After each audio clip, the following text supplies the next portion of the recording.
nosotros vamos con esa noticia también que conocíamos hace unos instantes.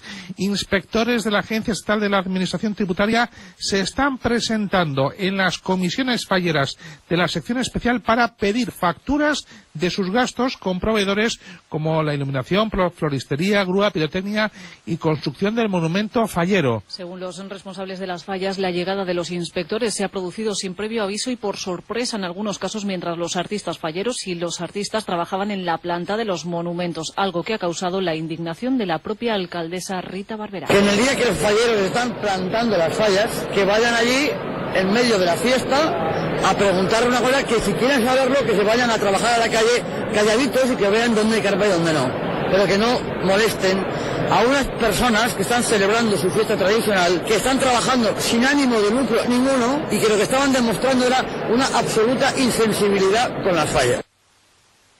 Lo cierto es que las visitas también se están haciendo a comisiones de primera categoría y a fallas de algunos municipios. Desde la Agencia Estatal de Administración Tributaria se asegura que no se está investigando a las comisiones falleras en sí mismas, sino que su acción es para comprobar posibles actividades no declaradas del negocio auxiliar de las fallas, como proveedores y clientes, dentro del llamado Plan Nacional de Control Tributario. Son las 2:23.